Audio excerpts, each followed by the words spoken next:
Hello dears, बहुत दिनों बाद आज आपसे मिल रहे हैं। एग्ज़ाम के बाद फर्स्ट टाइम अब मैं आपके लिए एक वीडियो बना रहा हूँ क्लास 8 के बच्चों के लिए। टॉपिक है उनका लेसन फर्स्ट है रेशनल नंबर। पहले what do you mean by the rational number? Rational number क्या होते हैं? Rational numbers those can written in the form of p upon q। जो नंबर p अपॉन q की form में लिखे जाते हैं where q is not equal to 0, जो q 0 ना हो, are called the rational number. इनको हम रेशनल नंबर्स कहते हैं। Example 1/2, 5/6, 3/1 etcetera. ये सारे जो है रेशनल नंबर है। यहाँ 1 और 2 ये न्यूमरेटर है, ये ऊपर के नंबर को क्या बोलेंगे? न्यूमरेटर। और नीचे नंबर क्या बोलेंगे? डिनोमिनेटर। ओके। और ये दोनों न्यूमरेटर एंड डिनोमिनेटर कोई भी कोई भी इंटीजर्स हो सकता है। जस्ट लाइक हम आपको बता देते हैं जैसे -7/8, ये भी एक रेशनल नंबर है। तो ये सारे क्या है? ये एग्जाम्पल है रेशनल नंबर्स के। चाहे वो पॉजिटिव हो या नेगेटिव हो, उससे हमें कुछ मतलब नहीं है। अब इसके बाद हम इसको रेशनल नंबर्स को सॉल्व करना है, कैसे सॉल्व करना है इनको समझेंगे। तो इसके लिए हमको पहले रेशनल नंबर्स की प्रॉपर्टीज पता होनी चाहिए। तो सबसे पहली प्रॉपर्टी है क्लोजर प्रॉपर्टी। क्लोजर प्रॉपर्टी का मतलब क्या होता है कि दो रेशनल नंबर या 3 रेशनल नंबर आर क्लोज, वो आपस में क्लोज होकर एक आंसर बना दें। सिंगल रेशनल नंबर मिल जाए हमको तो ऐसे हम उनको क्लोजर प्रॉपर्टी बोलते हैं। जस्ट लाइक यहाँ समझिए, हम आपको एक शॉर्ट में समझाने की कोशिश कर रहे हैं। जैसे सपोज करिए हमने 1/2 और 3/4 इन दोनों को प्लस कर दिया। प्लस किया तो डिनोमिनेटर एलसीएम लिया हमने 4 और इसको हमने किया तो 2 × 1 प्लस 1 × 3, यानी 2 + 3/4, 5/4। आंसर मिल गया एक single rational number, means they are close. Clear? Close हो गई यानी 2 से 1 बन गया। ऐसी प्रॉपर्टी को हम क्लोजर प्रॉपर्टी बोलते हैं। ठीक है। सेकंड है कम्यूटेटिव प्रॉपर्टी। कम्यूटेटिव प्रॉपर्टी का मतलब क्या है इसको समझिए। जैसे हमने 2 रेशनल नंबर अभी हमने ये ऐड किए थे 1/2 और प्लस 3/4। ओके। अब हम यहाँ 3/4 और प्लस 1/2 या नंबर के ऑर्डर को चेंज कर दें, आगे पीछे कर दें। 3/4 को हमने यहाँ बाद में लिख दिया, 1/2 पहले लिखा हुआ है, यहाँ 3/4 पहले लिख दिया 1/2, तो आंसर दोनों का सेम आएगा, कोई चेंज नहीं होगा। इस केस में भी 5/4 आएगा और इस केस में भी 5/4 आएगा। इस प्रॉपर्टी को हम उनके एडिशन में नंबर चेंज करने पर कम्यूटेटिव प्रॉपर्टी हो जाती है। और ये प्रॉपर्टी रेशनल नंबर की एडिशन में अप्लाई होती है, केवल एडिशन में और multiplication. Clear? Commutative, not subtraction, not division. Division और सब्सट्रैक्शन में ये प्रॉपर्टी नहीं होती रेशनल नंबर्स की कैलकुलेशन में। क्लियर? अब थर्ड प्रॉपर्टी है एसोसिएटिव प्रॉपर्टी। जैसे हमने सपोज करिए 1/2 प्लस 3/4 प्लस 5/6 इनको ऐड किए, तो पहले हम 2 नंबर्स को ऐड कर लें 1/2 प्लस 3/4 और इनको ऐड करने के बाद हमने 5/6 करें। तो अगर हमने इनको ऐड किया तो आंसर यहाँ देखिए 4 है और ये 2 और इधर 3 आ जाएगा और ये 5/6। ओके। 5/4 प्लस 5/6 अगेन हमने ऐड कर दिया इसको और इनका एलसीएम आ गया कितना? 12। ठीक है। और 4 से इसे डिवाइड किया 3 और 3 ×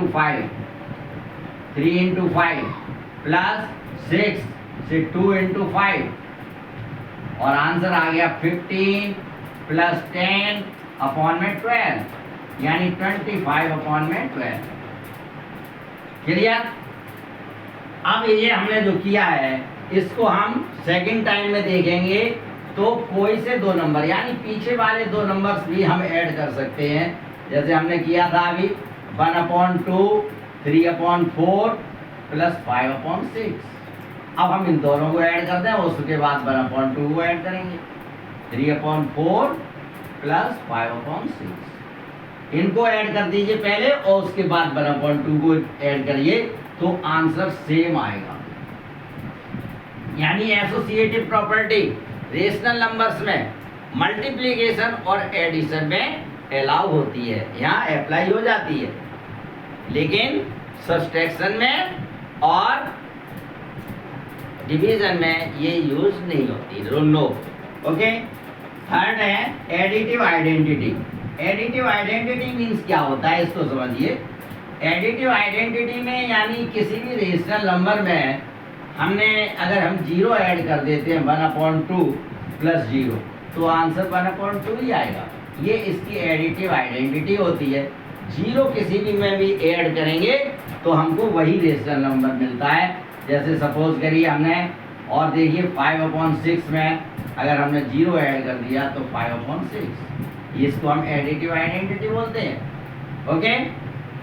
नेक्स्ट है मल्टीप्लिकेटिव आइडेंटिटी। अब मल्टीप्लिकेटिव आइडेंटिटी में भी देखिए, हमने अगर मल्टीप्लाई कर रहे हैं, जैसे 1/2 मल्टीप्लाई 3/4, यहाँ हमने इनको मल्टीप्लाई कर दिया तो क्या आ जाएगा 3/8।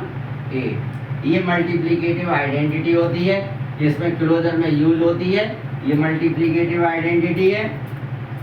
सेकेंड है distributive property under addition and subtraction.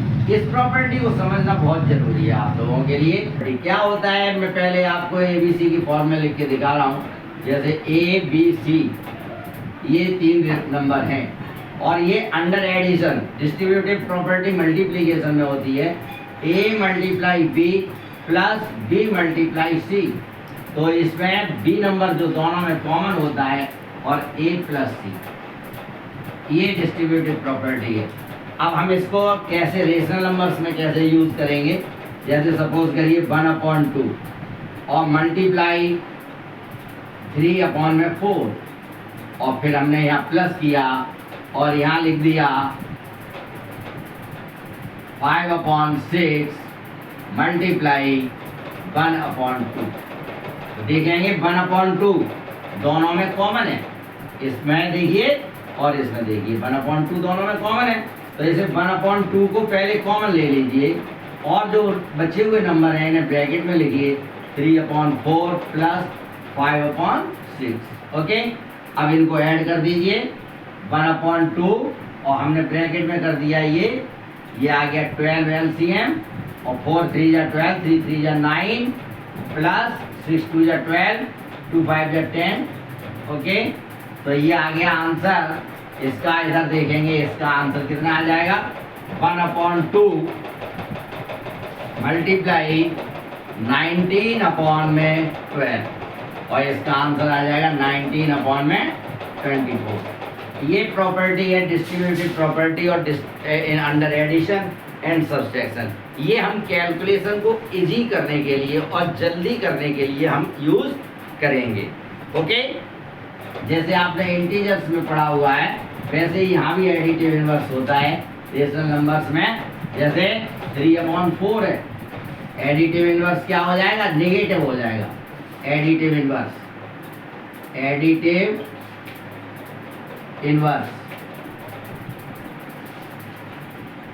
क्या हो जाएगा, इसका -3/4, केवल साइन चेंज हो जाता है। ओके। एडिटिव इनवर्स को खास तौर से आप ध्यान रखिए कि इन दोनों को जब हम ऐड करेंगे 3/4 प्लस -3/4, ओके, तो आंसर क्या आएगा, 0 आएगा। क्लियर। ये एडिटिव इनवर्स होता है इसका। और लास्ट प्रॉपर्टी है मल्टीप्लिकेटिव इनवर्स। मल्टीप्लिकेटिव इनवर्स क्या है कि रेशनल नंबर्स जब हम मल्टीप्लाई करें और उनका आंसर 1 आ जाए, उसको हम मल्टीप्लिकेटिव इनवर्स कहते हैं। जैसे सपोज करिए हमने यहाँ 5/6 लिखा है, 5/6 और इसका 6/5, तो ये दोनों मल्टीप्लिकेटिव इनवर्स हैं। 5/6 मल्टीप्लाई 6/5। ओके, तो यहाँ कैंसिल करेंगे, 6 बन जा 6 और ये 5 बन जा 5, कैंसिल हो जाएगा और आंसर कितना आ जाएगा, 1 आ जाएगा। देयरफॉर हम यहाँ लिख देंगे 5/6 एंड 6/5 आर मल्टीप्लीकेटिव इनवर्स। तो मल्टीप्लीकेटिव इनवर्स में दोनों का मल्टीप्लाई कितना आता है, 1 आता है, और एडिटिव इनवर्स में दोनों का एडिशन कितना आता है, 0 आता है। ये आपको याद रखना है। क्लियर? रेशनल नंबर्स के लिए एक पहला क्वेश्चन मैं आपको बता रहा हूँ, एक्सरसाइज 1.1 का है और बहुत इजीली प्रॉपर्टीज को यूज करके हमको इसको सॉल्व करना है। तो देखिए पहला क्वेश्चन है और सेकंड पार्ट है इसका, क्वेश्चन फर्स्ट का सेकंड पार्ट है 2/5 मल्टीप्लाई -3/7 -1/6 मल्टीप्लाई 3/2 प्लस 1/14 मल्टीप्लाई 2/5। तो हमने जब इसको रीड किया तो हम देख रहे हैं कि 2/5 का इस नंबर से मल्टीप्लाई है और 2/5 का 1/14 से है। तो सबसे पहले आप कम्यूटेटिव प्रॉपर्टी यूज कीजिए और इनके जो ऑर्डर है उसको चेंज कर लीजिए। तो ऑर्डर को हमने चेंज किया, तो ये 2/5 okay multiply -3/7 plus 1/14 multiply 2/5 then minus 1/6 multiply 3/2। ये ऑर्डर को हमने चेंज कर दिया और प्रॉपर्टी हमने कौन सी यूज कर ली, कम्यूटेटिविटी। अब इसको हमने नेक्स्ट क्या करेंगे, देखिए जब इसको सॉल्व करेंगे तो 2/5 यहाँ भी है 2/5 भी, तब हमने डिस्ट्रीब्यूटिव प्रॉपर्टी यूज कर ली और डिस्ट्रीब्यूटिव प्रॉपर्टी में यूज करने पर 2/5 कॉमन ले लिया और जो बच गया नंबर तो -3/7 और प्लस 1/14, राइट। ओके, और यहाँ हमने दोनों को सॉल्व कर लिया इन मल्टीप्लाई को, तो 3 बन जा 3 और 3 2 जा 6 यानी -1/4। अब हमने इस प्रॉपर्टी को ब्रैकेट को सॉल्व किया तो 2/5 ऐसे ही लिखिए आप और इसमें एलसीएम ले लेंगे 14, राइट। अब यहाँ देखिए 7 से इसे डिवाइड करिए तो 2 मल्टीप्लाई -3 प्लस 14 से डिवाइड करिए 1 into 1 ओके -1/4। अब देखिए नेक्स्ट 2/5 और जब इसको हमने सॉल्व किया तो 2 3 जा 6 माइनस का प्लस 1/14 और -1/4, राइट। अब हमने इसको माइनस कर लिया क्योंकि ये नेगेटिव है ये पॉजिटिव है, तो इन इंटीजर्स को सॉल्व किया देन 2/5 और ये मल्टीप्लाई आ गया -5/14 और ये -1/4। अब देखेंगे यहाँ 5 से 5 कैंसिल हो जाएगा, ये 1 आ गया, राइट। और ये न्यूमरेटर से ये 14 कैंसिल कर देंगे 2 से, 2 बन जा 2 2 7 जा 14। तो यहाँ आंसर कितना आ जाएगा -1/7 इन दोनों का मल्टीप्लाई करने पर और -1/4। अब दोनों इंटीजर्स नेगेटिव हैं लिहाजा ऐड हो जाएंगे और इनके डिनोमिनेटर डिफरेंट हैं, तो एलसीएम लेके इनको सॉल्व करिए तो 28 एलसीएम आ गया। एलसीएम इसका और इसका कितना आ गया 28।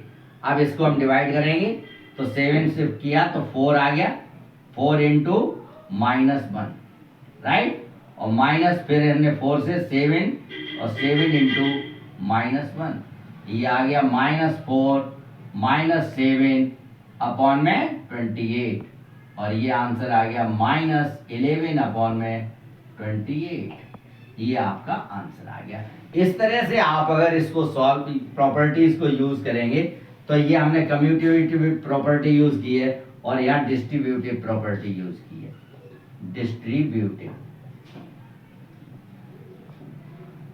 प्रॉपर्टी। ओके, तो ये हमने प्रॉपर्टीज आपको बता दी। इस तरह से प्रॉपर्टीज को यूज करके हम कैलकुलेशन को बहुत इजी और आराम से कर सकते हैं।